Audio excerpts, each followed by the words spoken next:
dreams come true.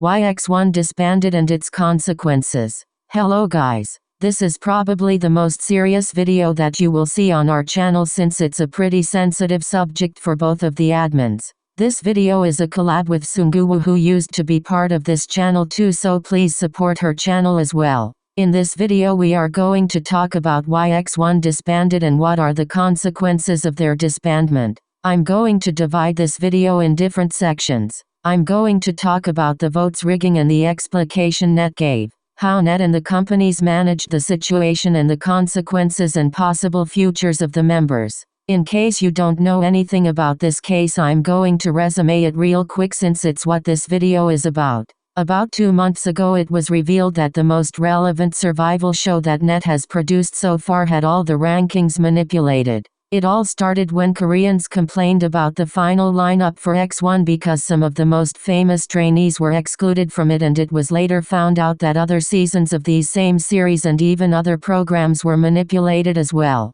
Now, let's focus on the first point, the rigging of the votes. On July 22nd, about 3 days after the announcement of the top 11 of Produce X101, Net had to release a statement after netizens discovered that all the votes were multiplied by 7,494. In the statement, Net responded to such accusations, stating that there was no rigging of the votes and that the members were determined through a combination of online votes and text votes that were sent in by fans during the show. But even after that, netizens that had to pay for voting didn't believe that statement. So on July 24th, articles came out saying that fans were taking legal action against Produce X101. Lawyer Gu Haimin was going to be the legal representative for a fan committee that wanted to know the truth behind the rigging. That same day, Produce released a statement apologizing for the controversy and kinda explaining how the votes were counted, but still it was confusing for most of the audience.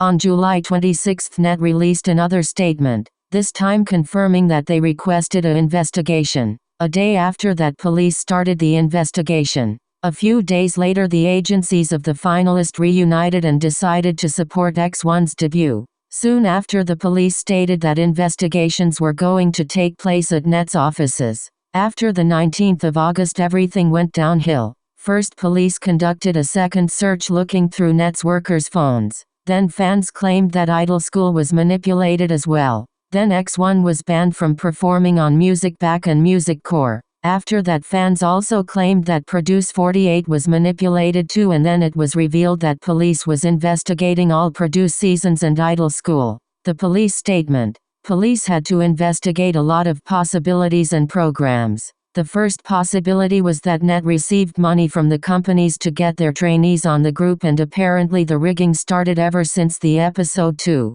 They also revealed that companies such as MBK and Starship were part of those who gave money. But then SBS announced that PD and Junyoung tried to delete evidence and was given favors by the agencies on November 5th, and a day after he admitted the manipulation of the 2 last seasons and also said that he did not manipulate the first and second season, but police still thought it was suspicious, so they investigated them anyways. And as expected, they were rigged as well. HOV companies managed the situation and the consequences. As expected, formed pop agencies. They managed the situation as bad as possible, causing the disbandment of the boys. They attended multiple conferences to talk about the future of the group, making a voting on the last one to decide if they were going to disband or not, and of course, as the members' fame would give their other group solos the attention they wanted, most of them vote for the disbandment. However, a few companies that wanted the group to keep promoting are now talking about debuting some of the members again in another temporary group.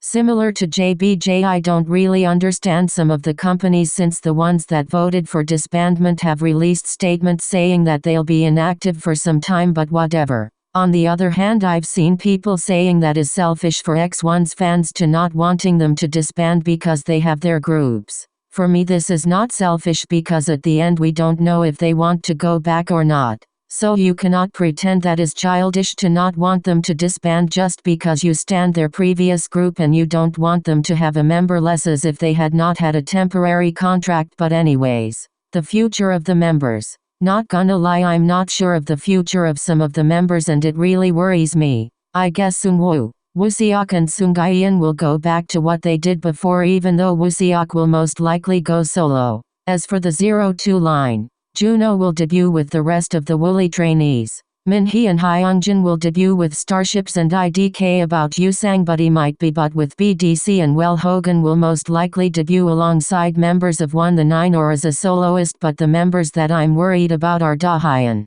Hangul and Dongpyo. I'll be lying if I said that MBK is a good agency, because all they do is fuck up their groups and I don't want that to happen to them. And Dongpyo, who is under Dip Media, also worries me since all the trainees left the company after Dongpyo debuted and I doubt he would want to go solo, so I hope that they leave their companies even though their agencies probably treats them as kings right now. Anyways, that's it for today's video. I'm really sad about their disbandment and I just want the best for them. I don't know what their futures will be like, but if they redebut, please support them. As always, thank you for watching and please stand up for X1.